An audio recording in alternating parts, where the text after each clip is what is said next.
항소심에서 징역 30년을 선고받았던 박근혜 전 대통령이 파기환송심에서 징역 20년으로 일부 감형을 받았다는 소식 정리한 최유경 기자 보도 보시겠습니다.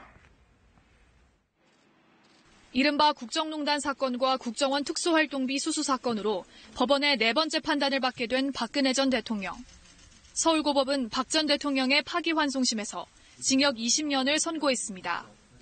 앞서 대법원은 대통령 재직 당시 뇌물죄에 대해선 공직선거법에 따라 별도로 선고해달라며 사건을 돌려보냈습니다. 재판부는 이에 따라 삼성과 롯데, SK로부터 뇌물을 받고 이병호 전 국정원장에게 2억 원을 받은 혐의에 대해선 특가법상 뇌물죄를 적용해 징역 15년에 벌금 180억 원을 선고했습니다.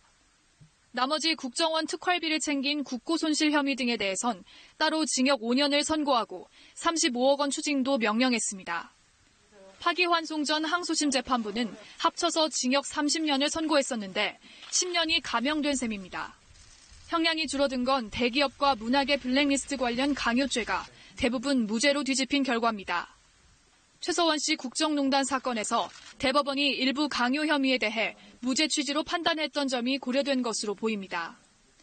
재판부는 미르케이 스포츠재단, 현대차, 포스코, KT 등에 대한 박 전 대통령의 강요 혐의에 대해 직권으로 무죄를 선고했습니다.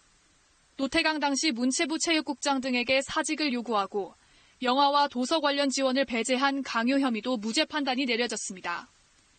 재판부는 또 박 전 대통령이 이 사건으로 얻은 개인적 이익은 별로 없는 점, 고령인 점 등을 유리하게 참작했다고 밝혔습니다.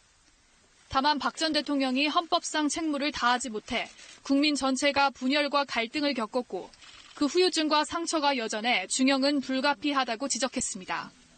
KBS 뉴스 최유경입니다.